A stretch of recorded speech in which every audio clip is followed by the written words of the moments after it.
राष्ट्रपतिका लागि रामचन्द्र पौडेल र सुभाष नेमुवाङ बीच प्रतिस्पर्धा नाटकीय परिवर्तन नभए 8 दलको समर्थनमा पौडेल राष्ट्रपति बन्ने निश्चित।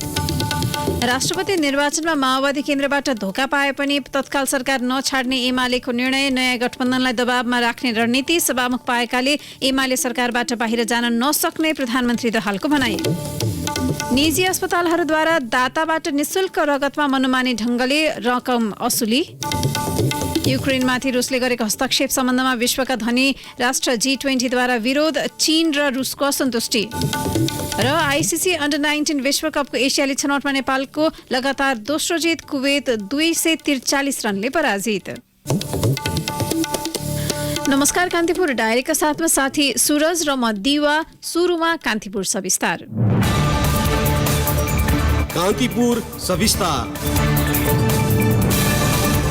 मुलुकको तेस्रो राष्ट्रपतिका लागि समकालीन राजनीतिका मध्यमार्गी र शालीन नेताको पहिचान बनाएका रामचन्द्र पौडेल र सुभाष नेमुवाङ बीच प्रतिस्पर्धा हुने भएको छ। यही फागुन 25 गते हुने निर्वाचनका लागि नेपाली कांग्रेसबाट पौडेल र एमालेबाट नेमुवाङले उम्मेदवारी दर्ता गर्नुभएको छ। लामो रस्साकसीपछि सत्तारूढ गठबन्धन विभाजित भएसँगै निर्माण भएको नयाँ समीकरण अनुसार प्रतिनिधि सभाको पहिलो र दोस्रो दलका उम्मेद्वार बीच प्रतिस्पर्धा हुन लागेको हो। राष्ट्रपतिका प्रतिस्पर्धी पौडेल र नेमुवाङ संसदीय राजनीति र अभ्यासबारे दखल राख्ने नेता हुन्। राजनीतिले नाटकीय मोड नलिएमा पौडेल राष्ट्रपति बन्ने निश्चित छ।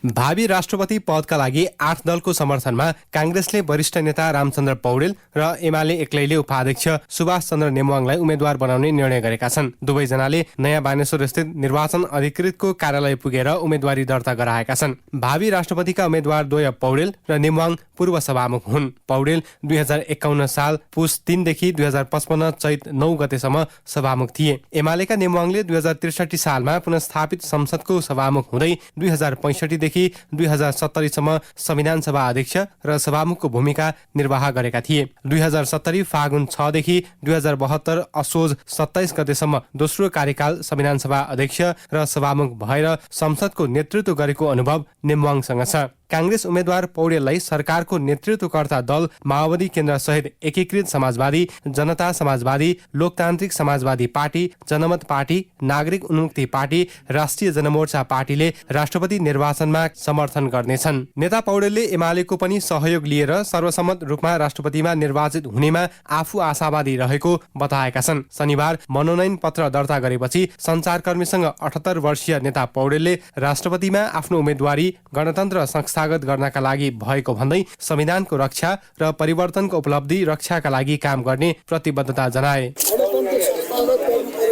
नेपाली जनताको हातमा आएको सार्वभौम सत्तालाई बलियो गरेर चाहिँ हामीले सुरक्षित राख्नुपर्ने छ। नेपालमा आएको परिवर्तनको रक्षा गर्दै नेपालको उन्नति अगाडि बढाउने, नेपाली जनताको उन्नति र नेपाल राष्ट्रको एकता र राष्ट्रिय अखण्डता र राष्ट्रलाई जोगाउने, राष्ट्रियतालाई सबल बनाउने काममा मेरो सहयोग हुन्छ। मैले अपेक्षा गरेको हो सर्वसम्मत सम्भवतः त्यो पनि चुनावको दिनमा हुन्छ कि एमालेको अध्यक्ष पनि मसँग जेलमा बस्नु पुरानो साथी हो, उहाँले पनि योगदान गर्नुहोला भन्ने मैले विश्वास गर्छु। पौडेलको प्रस्तावकमा शेरबहादुर देउबा, माधव कुमार नेपाल, नारायण काजी श्रेष्ठ, अशोक कुमार राई, अब्दुल खान रहेका छन् भने समर्थकमा महन्त ठाकुर, पूर्णबहादुर खड्का, रञ्जिता श्रेष्ठ, चित्रबहादुर केसी र हितराज पाण्डे छन्। कांग्रेसको शनिबार बसेको केन्द्रीय कार्य सम्पादन समिति बैठकले राष्ट्रपतिमा पौडेललाई उम्मेद्वार बनाउने सर्वसम्मत निर्णय गरेको हो। बैठकको निर्णयबारे जानकारी दिँदै कांग्रेस प्रवक्ता डाक्टर प्रकाश शरण महत 2079 फागुन 25 गते संघीय लोकतान्त्रिक गणतन्त्र नेपालको राष्ट्रपति पदका लागि हुने निर्वाचनमा नेपाली कांग्रेसका तर्फबाट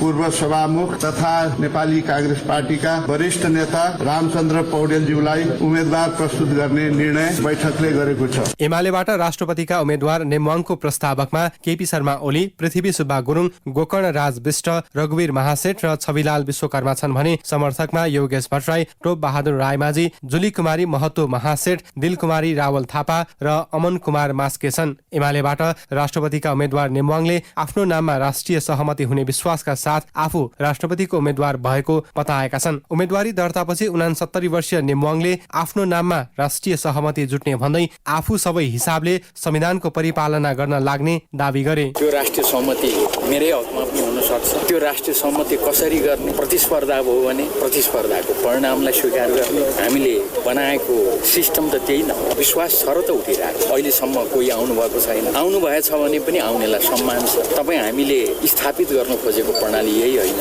यही स्वस्थ प्रतिस्पर्धाको प्रणालीलाई भोलि पनि सम्मान गर्दै, त्यसलाई जगेर्ना गर्दै देशमा स्वस्थ आधार र वातावरण तयार गर्न म लाग्नेछु। यसअघि शनिबार नै बसेको एमालेको केन्द्रीय सचिवालयले राष्ट्रपतिको उम्मेद्वारको रूपमा नेमुवाङलाई अघि सारेको हो। बैठकबारे जानकारी दिँदै एमालेको प्रचार विभागका प्रमुख पृथ्वी सुब्बा गुरुङ, सचिवालयको 17औं बैठकले राष्ट्रपतिको उम्मेद्वारमा पुस 10 गते गठबन्धनको बीचमा भएको सहमति अनुसार नेकपा एमाले आफ्नो तर्फबाट राष्ट्रपतिको उम्मेद्वारमा सर्वसम्मत रूपले हाम्रो पार्टीको उपाध्यक्ष, पूर्व सभामुख, संविधान सभाको अध्यक्ष माननीय सुभाष चन्द्र नेमाङलाई चाहिँ राष्ट्रपतिको उम्मेद्वार बनाउने निर्णय गरेको छ। राष्ट्रपति निर्वाचनमा प्रतिनिधि सभा, राष्ट्रिय सभा तथा प्रदेश सभाका सांसद मतदाता हुन्छन्। संघीय सांसद र प्रदेश सांसदको मतभार भने फरक हुन्छ।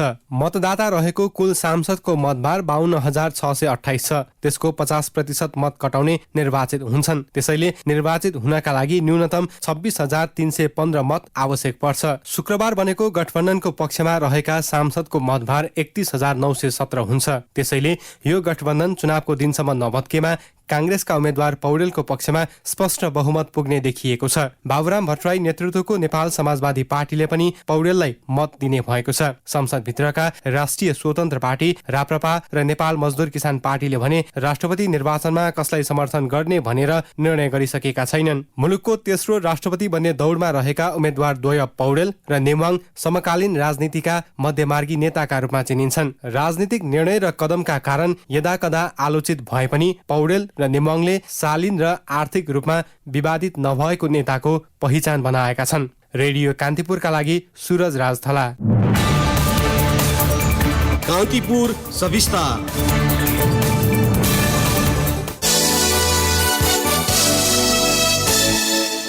राष्ट्रपति निर्वाचनमा माओवादी केन्द्रबाट धोका भएको महसुस गरे पनि सत्तारूढ एमाले तत्काल सरकार नछाड्ने रणनीति बनाएको छ।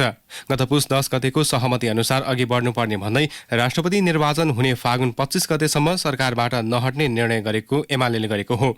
निर्वाचनको दिनसम्ममा कांग्रेस बाहेकका दलसँग सहमति गर्न सकिने विकल्प सोच्दै एमालेको सचिवालय बैठकले सरकारबाट नबाहिरिने नीति बनाएको छ। एमालेका प्रचार विभाग प्रमुख पृथ्वी सुब्बा गुरुङले अहिले नै सरकारबाट अलग हुनुपर्ने अवस्था नभएको बताउनुभयो। 25 गतेसम्म राष्ट्रपतिको चयनको चाहिँ मिति भएको हुनाले त्यो बेलासम्म हामी चाहिँ यो गठबन्धन यही चाहिँ तपाईँको पुस 10 गतिको चाहिँ सहमति भएको थियो, त्यो सहमति अनुसार नै हामी अगाडि बढ्ने चाहिँ निर्णय गरेका छौँ। अहिले सरकारबाट छोड्ने या बस्ने या सब यो चाहिँ गठबन्धन चाहिँ कायम रहने कि नहुने भन्ने आज त्यो निर्णयको विषय नै होइन नि। खालि चाहिँ राष्ट्रपतिको उम्मेद्वार चयन गर्ने कुरामा चाहिँ पुस 10 गतिको जे चाहिँ सहमति भएको छ त्यसैमा जानुपर्छ भन्ने हाम्रो जोड छ। हामी त्यसैलाई पहल प्रयत्न गर्ने हो। 25 गतेसम्म त धेरै कुरा पाक्छ होला नि। प्रधानमन्त्री एवं माओवादी केन्द्रका अध्यक्ष पुष्पकमल दाहाल बाह्य शक्तिको दबावमा पुस 10 गतेको सहमतिबाट विमुख भएको एमालेको निष्कर्ष छ। सचिवालय बैठकपछि एमाले अध्यक्ष केपी शर्मा ओलीले दबावका कारण माओवादीले पुस 10 गतेको सहमति भन्दा बाहिर गएर कदम चालेको बताउनुभयो। माओवादीले अझै पनि आफूहरूलाई समर्थन गर्ने दावी ओलीले गर्नुभएको छ। उहाँले भन्नुभयो, समस्यै छैन, हामीले पुस 10 गते नै सहमति गरेका छौँ। अब अलिकति प्रचण्डजीले के अप्ठ्यारो पर्यो, मलाई के पर्यो, दबाब पर्यो भनिराख्नु भएको छ। तर उहाँले सम्झौता अनुसार भोट हाल्नुहुन्छ भन्ने हामीलाई लगभग यकिन नै छ। पुस 10 गते बनेको गठबन्धन विभाजित हुँदा समेत एमाले सरकार नछाड्ने रणनीति बनाएर नयाँ गठबन्धनलाई दबावमा राख्न खोजेको देखिएको छ। त्यसलाई संकेत गर्दै अध्यक्ष ओलीले 8 दलको गठबन्धन बनि नसकेको बताउनुभयो। दल गनेको कि भोट गने 8 दल कहाँ 8 दलको समर्थन थियो? 8 दललाई बोलाएको थियो, त्यहाँ खाना बोलाएको जति सबै भोट हुन्छ। एमाले सरकारबाट बाहिरिएको अवस्थामा उसले नेतृत्व गरेको 3वटा प्रदेश सरकारबाट समेत विमुख हुनुपर्नेछ। अहिले प्रदेश 1 गण्डकी र लुम्बिनी प्रदेशमा एमालेका नेताहरू मुख्यमन्त्री भएका छन्।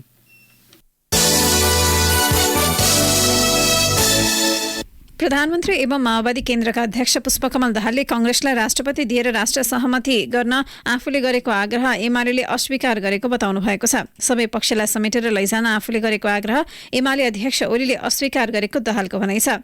काठमाडौँमा हिजो आयोजित कार्यक्रममा प्रधानमन्त्री दाहालले भन्नुभयो, मैले नेकपा एमालेका अध्यक्ष केपी शर्मा ओलीसँग यही बालुवाटारमा कुरा गर्दा तपाईँ र म राष्ट्रिय सहमतिको चाहिँ सूत्रधार बनौं, नेपाली कांग्रेसलाई राष्ट्रपति तपाईँ र मेरो सहमतिले दिउँ। सबभन्दा ठूलो पार्टीको राष्ट्रपति हुन्छ, तपाईको सभामुख भएकै छन्, राष्ट्रिय सभाको अध्यक्ष पनि छन्। हामी दुईटै गएर नेपाली कांग्रेसलाई राष्ट्रपति तपाईहरु लिनुहोस् भन्यो भने त एउटा नयाँ राष्ट्रिय सहमति हुन्छ भनेको थिएँ, तर उहाँले मान्नु भएन। त्यहाँ केही छन्, त्यतापट्टि म बढी अहिले जान चाहन्न।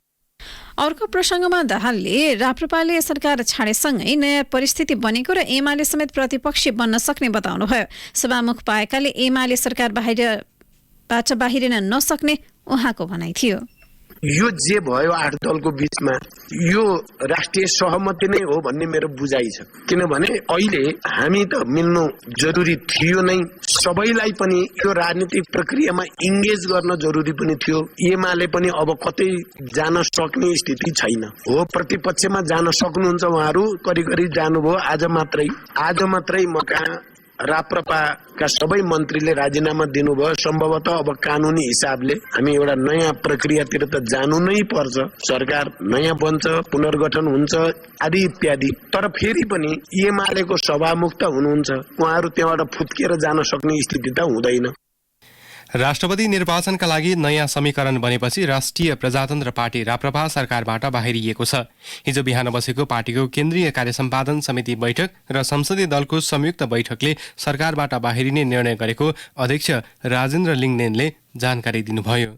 देशमा एउटा राष्ट्रिय शक्ति निर्माण गर्ने, नेपालको निर्णायकत्व नेपाली जनताको हातमै राख्ने, राष्ट्रियता, विकास, सुशासन र सेवा प्रवाह जस्ता विषयहरूलाई मूल आधार बनाएर यो नयाँ सरकार निर्माण गरेका थियौं र त्यसै पृष्ठभूमिमा हामी सरकारमा समेत सहभागी भएका थियौं। त्यही अवस्थामै अहिले त्यो सहकार्य चाहिँ कायम रहेन र त्यो परिवर्तित भएको सन्दर्भमा फेरि पनि सरकारमा बसिराख्नु त्यो अनुपयुक्त हुन्छ भन्ने ठहर गरेर राप्रपाले आजबाटै सरकारबाट फिर्ता हुने र सरकारलाई दिएको समर्थन समेत फिर्ता लिने निर्णय गरेको छ।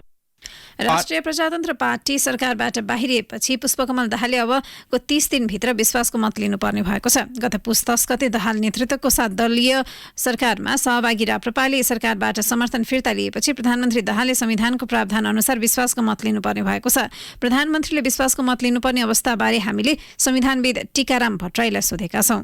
संविधानतः सरकारमा संलग्न दलले सरकारबाट बाहिरिएमा वा प्रधानमन्त्रीले प्रतिनिधित्व गर्ने दल विभाजित भएमा विश्वासको मत लिनुपर्छ भन्ने प्रष्ट संवैधानिक व्यवस्था भएको हुनाले राष्ट्रिय प्रजातन्त्र पार्टी सरकारबाट अलग भइसकेपछि वर्तमान प्रधानमन्त्रीले 30 दिनभित्र विश्वासको मत लिनु अनिवार्य छ। अब विश्वासको मत चाहिँ लिन नसकेको अवस्थामा चाहिँ के हुन्छ? विश्वासको मत उहाँले यदि प्राप्त गर्न सक्नु भएन भने अब उहाँले राजीनामा गर्नुपर्ने हुन्छ। राजीनामा गरिसकेपछि अर्को प्रधानमन्त्रीको चयनको प्रक्रिया सुरु हुन्छ। कान्तिपुर डायरीमा अब ब्रेकको पालो।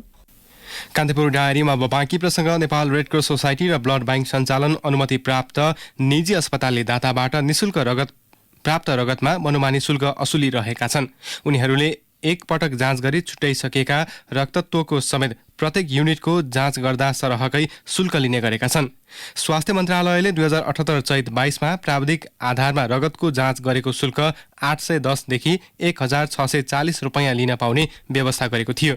यो मूल्य रक्तदाताबाट प्राप्त रगत बिरामीलाई चढाउनु अघि रक्तत्व छुट्याउने बेला गरिने 3 थरी जाँचको हो। एकजना दाताले दिएको रगतबाट प्याक्सेल, पीआरपी, एफएफपी र प्लेटलेट्स गरी 4 वटासम्म रक्तत्व तयार पार्न सकिन्छ। रेड क्रस सोसाइटी र निजी अस्पतालले प्रत्येक रक्तत्वका लागि विभिन्न परीक्षणका नाममा 1600 रुपैयाँसम्म शुल्क लिन्छन्। नेपाल रेड क्रस सोसाइटीका अनुसार 2078-79मा मुलुकभरबाट 2,73,170 युनिट रगत सङ्कलन भएको थियो। त्यसबाट रक्तत्व छुट्याएर 3,52,919 युनिट वितरण गरिएको तथ्याङ्क छ। यस अनुसार रेड क्रसले रक्तत्व छुट्याइसकेको 79,749 युनिट वितरण गरेको हो। अर्थात् रेड क्रसले 1 वर्षमै 10,36,73,700 रुपैयाँ अतिरिक्त शुल्क उठाएको छ। ब्लड बैंक सञ्चालनको अनुमति प्राप्त निजी अस्पतालले पनि छुट्याइसकेको रक्तत्वका लागि पनि बिरामीबाट 1,200 देखि 1,600 रुपैयाँसम्म लिइरहेका छन्। ग्रान्डी अस्पतालका फोकल पर्सन भास्कर दासले दाताबाट प्राप्त रगतको शुल्क सरकारले तोके अनुसार नै लिइरहेको बताउनुभयो। रौतहटमा हुकिङबाट मेलामा लाइन जोड्न अस्वीकार गर्दा आफ्नो कर्मचारीमाथि कुटपिट भएको भन्दै विद्युतका कर्मचारीले शुक्रबारदेखि कार्यालय छाडेका छन्। उनीहरूले अन्यत्र सरुवाको माग सहित प्राधिकरणको प्रदेश कार्यालय जनकपुरमा निवेदन पनि दिएका छन्। प्राधिकरणको मौलापुर वितरण केन्द्रका सहायक इन्जिनियर महेन्द्र चौधरीमाथि कुटपिट भएको हो। मौलापुर नगरपालिका 4 पतौरामा फागुन 5 गतेदेखि 3 दिनसम्म आयोजित मधानी महायज्ञ मेलामा जबरजस्ती हुकिङ मार्फत विद्युत जोड्न लगाइएको विद्युतका कर्मचारी बताउँछन्। त्यसक्रममा आम जनता पार्टीका नेता त्रिवंश शाह भनेर चिनिने अमनलाल शाह र धीरज पाण्डे सहित 25-30 जनाको समूहले चौधरीलाई कार्यालय परिसरमा कुटपिट गरी अपहरण शैलीमा गाडीमा राखेर मेलामा पुर्याई लाइन जोड्न लगाएको कर्मचारीको आरोप छ। आम जनता पार्टीका अध्यक्ष सांसद प्रभु शाह हुन्। केन्द्रका कर्मचारीले कार्यालय छाडेपछि अत्यावश्यक बाहेकका सेवा बन्द रहेका छन्।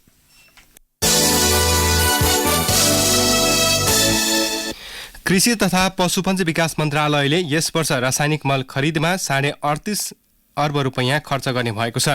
मन्त्रालयलाई विनियोजित बजेट र पटक पटकको स्रोत सुनिश्चितताले मल खरिद गर्ने रकम बढेको हो। चालु आर्थिक वर्षमा कृषि तथा पशुपन्छी विकास मन्त्रालयतर्फ 55 अर्ब 97 करोड रुपैयाँ बजेट विनियोजन गरिएको थियो, जसमध्ये 15 अर्ब रुपैयाँ मल किन्न छुट्याइएको थियो। तर अन्तर्राष्ट्रिय बजारमा मूल्य वृद्धि र मल अभाव हुन नदिन कृषिको प्रस्तावमा अर्थ मन्त्रालयले थप स्रोत सुनिश्चितता गरिदिएको हो। 2 पटकको स्रोत सुनिश्चितताले मल किन्नेको बजेट आकार 38.5 अर्ब रुपैयाँ पुगेको हो। यो रकम कुल बजेटको 2.48% र कृषि बजेटको करिब 66% हो। अर्थले साउनमा 16 अर्ब र हालै 7.5 अर्ब रुपैयाँ स्रोत सुनिश्चितता गरेको जनाएको छ, जसमध्ये 2 अर्ब 40 करोड कृषि मन्त्रालयका लागि विनियोजन गरिएको बजेटबाट व्यवस्था गरिने, 2 अर्ब 50 करोड रुपैयाँ आगामी आर्थिक वर्षको सिलिङमा समावेश गरिने अर्थले जनाएको छ। बाँकी 2 अर्ब 60 करोड रुपैयाँ दायित्व सृजना भएपछि निकासा गरिने अर्थको विज्ञप्तिमा उल्लेख छ। मलमा अर्बौं रुपैयाँ खर्च भए पनि किसानले भने बाली नाली त्यत्तिकै लगाउन बाध्य छन्। मल पाइहाले पनि चर्को मूल्यमा किन्नु परेको उनीहरूको गुनासो छ। कान्तिपुर डायरीमा पुनः ब्रेकको पालो। ब्रेकपछि कान्तिपुर डायरीमा अब आर्थिक प्रसङ्ग। पछिल्लो तथ्याङ्क अनुसार नेपालबाट हुने निर्यात 29%ले घटेको छ। सरकारले मुलुकको व्यापार घाटालाई सन्तुलनमा राख्न स्वदेशी उत्पादनको निर्यात प्रवर्धन गर्ने लक्ष्य राखे पनि सोचे अनुरूप उत्पादन हुन सकेको छैन। त्यसैले स्वदेशी उत्पादन बढाउन आवश्यक संरचना र नीतिहरूको प्रभावकारी कार्यान्वयन गर्न विज्ञले सुझाव दिएका छन्। चालु आर्थिक वर्षको साउनदेखि माघ मसान्तसम्मको निर्यात 29%ले घटेको छ। साउनदेखि माघसम्म कुल 93 अर्ब 43 करोड रुपैयाँको वस्तु मात्रै निर्यात भएको छ। गत वर्ष यस अवधिमा 1 खर्ब 31 अर्ब 65 करोडको निर्यात भएको थियो। आन्तरिक उत्पादन हुन नसक्दा र निर्यात प्रवर्धनको योजना फितलो हुँदा मुलुकको परनिर्भरता प्रत्येक वर्ष बढ्दो छ। नेपालमा उत्पादनको प्रचुर सम्भावना बोकेको वस्तुहरू अर्बभन्दा बढी निर्यात भएका छन्। नेपालले हालको भन्दा 8 गुणा बढी निर्यात गर्न सक्ने सम्भावनालाई गुमाइरहेको विश्व ब्याङ्कको एक अध्ययनले देखाएको छ। नेपालमा उत्पादन भएका हस्तकलाका वस्तुहरू वार्षिक 12 अर्बको निर्यात हुँदै आएको छ। सरकारले नेपालमा उत्पादित हस्तकलाका वस्तुहरूको निर्यात गरी आत्मनिर्भर अर्थतन्त्र निर्माण सघाउ पुग्ने भन्दै आए पनि आफूहरूले समस्या भोग्दै आएको व्यवसायीको गुनासो छ। नेपाल हस्तकला महासङ्घका अध्यक्ष प्रचण्ड साक्य भन्छन्, ब्याङ्कहरूमा त्यस्तोमा चाहिँ अब त्यो लोनको लागि प्रस्तावना राखे पनि धेरै डकुमेन्ट ह्यासल्सहरू बनाउनु हुन्छ। त्यसले गर्दाखेरि पनि हाम्रो एसएमई सेक्टरका मान्छेहरू चाहिँ धेरै हतोत्साही पनि भएका छन्। फेरि अब 5% को लोनमा सक्नु नै हुन, त्यसको लागि चाहिँ बाउन्ड्री राख्नु भएन। त्यस्तोमा चाहिँ ओपनली चाहिँ एसएमई सेक्टरलाई चाहिँ प्रवर्धन गर्ने हिसाबले चाहिँ त्यो प्राथमिकतामा दिनु पर्यो। सरकारले निर्यात प्रवर्धन तथा संरक्षण गर्ने नीति बनाए पनि त्यस अनुसार हुन नसकेको अवस्था छ। सरकारले नयाँ वस्तु उत्पादनको लागि कर्जाको व्यवस्था तथा सहुलियत व्यवस्था नभएकाले उत्पादनमा कमी आएकोले सोचे अनुरूप निर्यात हुन नसकेको उद्योग वाणिज्य महासङ्घका निर्यात प्रवर्धन समितिका सभापति मनिषलाल प्रधानले बताए। हरेक सरकार परिवर्तन हुने बित्तिकै स्वदेशी स्वदेशी उत्पादनलाई निर्यात बढाउने भनिए पनि कार्यान्वयन फितलो हुने गरेको उनको भनाइ छ। यसपालि त झन् यो नेपाल व्यापार रणनीतिमा बजेट शुद्धको कुरा तर कार्यान्वयन पक्षको प्रब्लम हो। एक्सपोर्टमा परेका समस्याहरू कागजी समस्यादेखि हरेक गभर्मेन्टले क्यास ट्याक्सको क्यास इन्सेन्टिभको कुरा गर्छ तर लिन यति गाह्रो छ धेरै समस्याहरू होइन यो सल्भ हुनु पर्यो। आज अहिले भइरहेको एक्सपोर्ट भन्दा 3 गुणा विदिन 1 इयर बढ्छ। पछिल्लो समय नेपालबाट सोयाबिनको तेल, पाम तेल, ऊन, चिया, अलैँची लगायत विभिन्न वस्तु भारत, चीन, अमेरिका, बेलायत, जर्मनी गरी सबैभन्दा बढी निर्यात गर्दै आएको व्यापार तथा निकासी प्रवर्धन केन्द्रको तथ्याङ्कले देखाउँछ। त्यस्तै गत आर्थिक वर्षमा सूर्यमुखी तेल नेपालबाट सबैभन्दा बढी कुल 4 अर्ब 51 करोड 45 लाख बराबरको निर्यात भएको छ। वस्तुको उत्पादन, वस्तु विकास, व्यापार प्रवर्धन गर्ने पूर्वाधारमा सरकारको ध्यान केन्द्रित नभएकाले निर्यात बढाउन सकिएको छैन। त्यसबारे व्यापार तथा निकासी प्रवर्धन केन्द्रका कार्यकारी निर्देशक शरद विक्रम राणा भन्छन्, उत्पादन अभिवृद्धि नगरिकन वस्तु निर्यात गर्न सकिँदैन। उत्पादन प्रशस्त हुनु पर्यो। अन्तर्राष्ट्रिय बजारमा नेपालको वस्तुहरू रेगुलर दिन सक्नु भएन भने एक किसिमको चेन चाहिँ ब्रेक हुन्छ र नलिने अवस्थामा जान्छन्। त्यो कारणले गर्दाखेरि हाम्रो निर्यातको लागि चाहिने अन्य सबै कुरा हामी गरेका छौँ तर उत्पादनलाई चाहिँ अभिवृद्धि गर्ने कार्यक्रममा चाहिँ अलिकति हाम्रो फोकस कम भयो कि जस्तो पनि देखियो। नीति कार्यान्वयन गर्नको लागि आवश्यक पर्ने संरचना नियमित रूपमा अनुगमन परिमार्जन गर्न विज्ञहरूले सुझाव दिएका छन्। त्यसैले परनिर्भर हुनुपर्ने अवस्थाबाट पार पाउन सम्बन्धित निकायले ध्यान दिन आवश्यक छ। रेडियो कान्तिपुरका लागि असीम सापकोटा। अब अन्तर्राष्ट्रिय प्रसङ्ग। युक्रेनमा रुसले गरेको हस्तक्षेप सम्बन्धमा विश्वका धनी राष्ट्र G20 को सम्मेलनले विरोध गरेको छ। चीन र रुसले बाहेकका राष्ट्रको सहमतिमा जारी भएको संयुक्त वक्तव्यले रुसी कदमको विरोध गरेको हो। विभिन्न राष्ट्रले रुसी हस्तक्षेपको विरोध गरे पनि संस्थागत रूपमा संयुक्त राष्ट्रसङ्घको सुरक्षा परिषददेखि शक्तिशाली संगठनहरू यसको विरोध गर्नबाट चुकिरहेका थिए। भारतको बेंगलुरुमा भएको G20 राष्ट्रका अर्थमन्त्रीहरूको भेटका क्रममा पश्चिमा मुलुकको दबावमा अध्यक्ष राष्ट्र भारतले बाध्य भएर विरोध सहितको वक्तव्य निकाल्नु परेको हो। भारतले संयुक्त वक्तव्य ननिकालेकाले कुनै पनि सहमतिमा अघि बढ्न नसक्ने अन्य सदस्य राष्ट्रको दबावपछि विज्ञप्ति निकालेको हो। विश्वको उत्पादनका चक्रमा परेको असर, आर्थिक जोखिम बढेको तथा खाद्यान्न, ऊर्जा सङ्कट र युक्रेन रुस युद्धले निम्ति आएको निष्कर्षमा G20 राष्ट्र पुगेका हुन्। G20 संगठन आर्थिक गतिविधि केन्द्रित भएकाले त्यसमा राजनीतिक विषय समावेश गरेको प्रति चीन र रुसले असन्तुष्टि जनाएका छन्।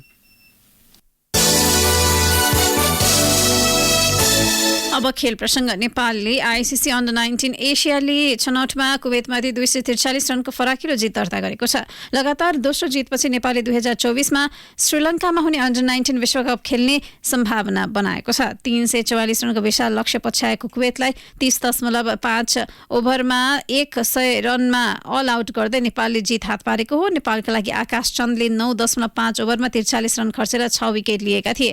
हेमन्त धामी र दिपेश कणेलले 2-2 विकेट लिए। त्यसैगरी टस जितेर ब्याटिङ गरेको नेपालले निर्धारित 50 ओभरमा 7 विकेटको क्षतिमा 343 रन बनाएको थियो। नेपाललाई विशाल योगफलमा देव खन्नाल र अर्जुन कुमारको उत्कृष्ट शतकीय इनिङ थियो।